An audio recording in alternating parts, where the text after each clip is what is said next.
खुलुमबाय स्टुडियो आं रबिन बसुमतारी सनितपुर जिल्ला इउपिपिएल आइजो गांखं आफादा दैमालु गेजेर आरो गोजौ फरायसालियाव जिल्ला खोन्दोनि मावफारिया जथुम खुंदों। नंगौ सनितपुर जिल्ला इउपिपिएल आइजो गांखंनि जिल्ला खोन्दोनि मावफारिया जथुमखौ बेलश्री ओनसोलनि सिङाव थानाय दैमालु गेजेर आरो गोजौ फरायसालियाव खुंफुंनाय जायो। फैबाय थानाय बिटिसि बिसायख'थिखौ नोजोर होनानै सनितपुर जिल्ला इउपिपिएल आइजो गांखंनि जिल्ला खोन्दोनि मावफारिया जथुमखौ बेलश्री ओनसोलनि सिङाव थानाय दैमालु गेजेर आरो गोजौ फरायसालियाव खुंफुंनाय जायो। बे जथुमायाव इउपिपिएल आइजो गांखंनि आफादगिरि प्रतिभा बसुमतारी बिथांजों लोगोसे नेहाथारि हेलेना स्वर्गियारी, इउपिपिएल हान्जानि नेहाथारि फैलाजी बरगयारी, हरिसिंगा बियाबनि एमसिएलए सन्जय स्वर्गियारी, सनितपुर जिल्ला इउपिपिएल दोलोनि आफादगिरि कुसुम स्वर्गियारी आरो गुबुन गुबुन बिबानगिरिफोरा बाहागो लायो। मख'नो गोनांदि बे हाबाफारियावनो जयनिं हाबाफारिबो लानाय जायो।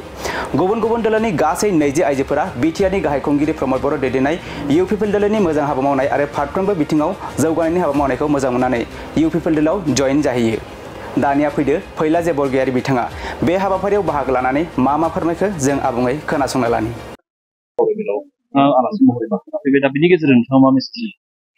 दिनै जोङो जोबोद गोजोननाय मोनदों नैबे बेलश्रीनि समायना रमायना गामियावहाय सनितपुर जिल्ला इउपिपिएल वुमेन्स विंनि बानजायनायाव नैबे मेलाव बाहागो लानानै आरो जोङो बाहाय सिनायथि लानो फैदों। जोंहा बाहाय गोख्रों वुमेन्स विं दानाय जाबाय इउपिपिएल सनितपुर डिस्ट्रिक्ट वुमेन्स विंआ। जोङो गासैहाय 51 नि बारा बाहाय सोद्रोमा दङ आरो गोख्रों बिथांमोनहा जोबोद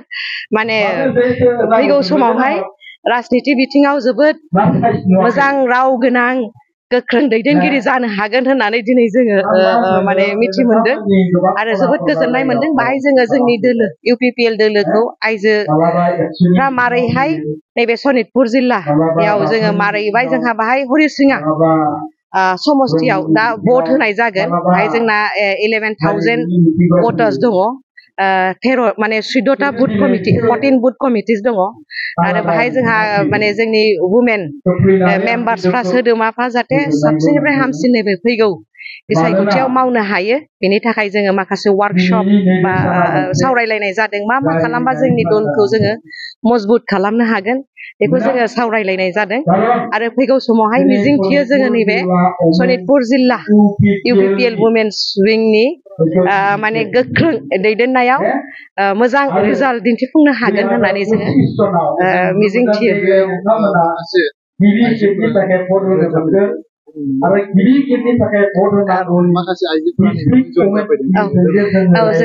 दिनैहाय गोबां आइजोफ्राबो दिनैहाय इउपिपिएल दोलो प्रमद बर' सारनि दैदेननायखौ मोजां मोननानै जयेन जाफैदों आरो जोङो बाहाय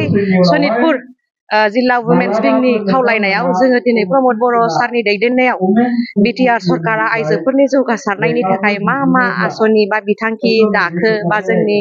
आइजोफोरखौ जाहाथे वुमेन एम्पावारमेन्टखौ फुल्लि होनो हायो बाहाय जों मा मावनो आखायाव लाखो बा मा मावफुंलांखो बेखौबो जोङो बाहाय दिनै सावरायलायदों। जोंहा बड'लेण्ड वुमेन एम्पावारमेन्ट मिशन दानाय जाबाय आरो बे एम्पावारमेन्ट मिशनावहाय गोबां आइजोफोरखौ राजनिति बिथिङाव मारैहाय जोङो गोख्रोंसिन जानो हागोन, समाज बिथिङाव रांखान्थि बिथिङाव बा जोङो रिसार्च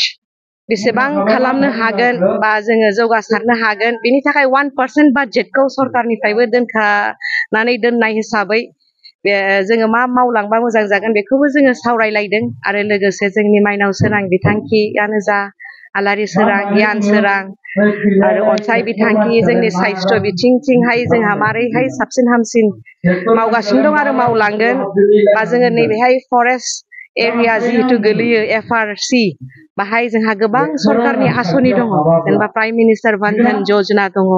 बेफोरखौ जोङो आइजोफोरखौ बांसिननिफ्राय बांसिन बाहाय मारैहाय माने पार्टिसिपेट खालामनो हायो बेखौबो जोङो सावरायदों। जोंनि कनस्टिटिउसनेल राइट्सखौबो जोङो दिनै बाहाय सावरायदों आरो गोबां खोथाखौ दिनै जोङो सावरायदों। जे नोंथांमोना इउपिपिएलनि मोनसे आइजो गांखं हिसाबै नोंथांमोना फैबाय थानाय बिसायख'थिखौ जौगाहोनो थाखाय नोंथांमोना माबायदि नाजागासिनो दं? जोङो आइजोफ्रा गोबां नाजादों जिहेतु आइजोफोरखौ जोबोद मान होदों सन्मान होदों गोबां जोंनो स्कप होदों अपरचुनिटि होदों आरो बिनि थाखायनो आइजोफ्राबो लोब लोब माने बाहागो लाफादों इउपिपिएल दोलोआवहाय फैगौ समावहाय माने आइजोफोरनि दैदेननायखौ नोंथांमोनाबो नुनो हागोन आरो आइजोफोरनि दैदेननाय बा आइजोफोरनि बाहागो लानायनि थाखायनो इउपिपिएलआबो साबसिननिफ्राय हामसिन रिजाल्टखौ दिन्थिफुंनो हागोन हरिसिङा समष्टि हिसाबैबो मोजाङै दिन्थिफुंनो हागोन मेहेरगोनां हाबाफारि जि खुंबाय नोंथांमोना बे हाबाफारिखौ मा मिजिंजों आरो मा थांखिजों जोंनि जि मोनसे दिनैनि हाबाफारि लानाय बे हाबाफारियाव जोंहा गोबां मिजिं दङ बे मिजिंखौ जों लानानै दिनैनि बे इउपिपिएल पार्टी वुमेन्स विंसनि दिनै वर्कार्स मिट लादों बे मिटआव जोङो जोंनि जि फैबाय थानाय मोनसे इलेक्शन बे इलेक्शनखौ जोङो देरहाहोनो थाखाय खोब जोङो आइजो माहारिफ्रा साखाफारा जानानै बेहाय फैदों आरो बेहाय माबायदि जोङो प्रमद बर' सारखौ देरहाहोनो थाखाय जों माबायदि मावनांगोन बे सोमोन्दो गासैखौबो लानानै जोङो गुवारै सावरायनाय जादों बेयाव बेखिनिखौनो सावरायनाय जादों आरो जोङो नुनो मोनदों नोंथांमोननियाव बेबायदि माखासे बिजाथिफोरा दिनै इउपिपिएल जयेन जादों दा बेनि गेजेराव मा दङ साबैसे बेक्तिफ्रा दा बेयाव जयेन जानायनि मेन कारनानो जादों जोंनि बे इउपिपिएल पार्टीखौ माखासे दोलोनि मानसिफ्रा जोंनि सोलिनाय थाबायनाय जोंनि मावनाय जोंनि आखल आखु बेबहार बा जोंनि जिथुनाखि प्रमद सारा जोंनि सरकाराव फैनानै जि मोनसे गोजोन थासारिखौ लाबोदों जि नांलाय खमलाय बुलायनाय बेबायदि जेबो थासारि गैयै मोनसे गोजोन थासारिखौ लाबोदों बिनि थाखाय गुबुन दोलोनि मानसिफ्राबो जोंनि बे इउपिपिएल पार्टीखौ मोजां मोननानै दिनै बे वर्कार्स मिटआव गासै जोंनि बेहाय दिनैनि दिनाव 20 जन जयनिं जादों आरो आं आसा खालामो दे जा फैबाय थानाय समाव बे इलेक्शनाव जोङो बयबो जोंनि गामि सिङाव थानाय रायजो राजाफ्रा बे पार्टीखौ देरहाहोगोन होननानै आंनिफ्राय वुमेन विंसनि प्रेसिडेन्ट जानानै माने 100% बुंनो हायो आरो दा नोंथांमोना सनितपुर जिल्ला हिसाबै जोङो सनितपुर जिल्ला हिसाबै जोङो गोबां माने साखाफारा जादों जोंनि जेसेबांखिनि दुखु खस्थ खैफोद आफोद बेफोरखौ गासैखौबो नेवसिनानै थांनाय बारफोराव जों जेरैबायदि खस्थ मोनबाय जोंनि सनितपुर आरो गहपुर बिश्वनाथ गोबां माने दुखु खस्थजों जोङो सैसोमनानै दंमोन जेराव जोङो जोंनि बिटिआरआव जेरैबायदि माने अनसुंथाइफोर मोनदों जेरैबायदि सुबिदा मोनदों बेफोरबायदि जोंनियाव गैया गोबां जोङो खस्थजों जोङो गामि सिङाव थानानै अबेबा हस्पिटाल थांनाय अबेबा माबा मोनसे अफिसियेल खामानि थाबायनो थांनाय अबेबा टाउन सहराव थांनायाव गोबां गाज्रि लामाफोरजों गोबां दै दलं गैयैफोरखौ जोङो बारसोमनानै थांनो गोनां जायो दा बैफोर गासै सुबिदाखौ मोननो थाखाय जों जेरैखि जाया जोंनि मानगोनां प्रमद सारखौ देरहाहोनानै जाहाथे जोंनि बे गोदोसोनानै थानाय माखासे एरियाफोरखौ जोङो मोनसे जोंनि सिमां सुजुनायखौ मोगथां महराव मोनहोनो थाखाय जोङो साखाफारा जानानै सनितपुर जिल्लाया नैबे दिनैनि हाबाफारिखौ लादों आरो आलारि सोरां माखासे दा बेवहाय जों खोनानो मोनो जे आलारि सोरांनि दा माने उद्र जायाखै गुबुन दोलोनि बुंनायखौ बेफोर गासिबो नंखाय मानो होनबा जोंनि बे पार्टीखौ माने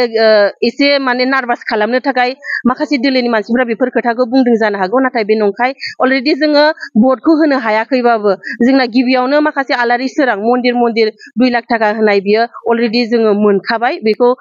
गुबुन दोलोनि मानसिफ्रा नार्भास जाहोनो थाखाय माने बे खोथाखौ बुंदों जानो हागौ नाथाय बे नंखाय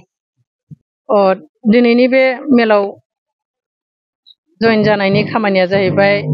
आं गोदोनिफ्रायनो जाथिनि खामानि मावबोबाय बेखौ नोंथांमोनाबो मिथिखायो गोबां सम गुबुन पार्टीयावबो थाबोबाय जेबो खामानि जाबोआसै बेनिखायनो आङो दिनैनि बे समाव आगानसे सोलायनानै थानानै नायनोसै होननानै आं सोलायनाय जादों बेखिनियानो आरो दायो नोंथाङा नैबे समाव इउपिपिएलआव जयेन जानायजों लोगोसे नोंथाङा माबायदि आं गोसोखौ गोजोननाय मोनदों मोजां मोनदों आं मोजां गोसोजोंनो आं फैनाय जादों इउपिपिएल दोलोआव थानानै गुबुन दोलोफ्राव खामानि मावनो हागोन आसा खालामदों औ आसा खालामदों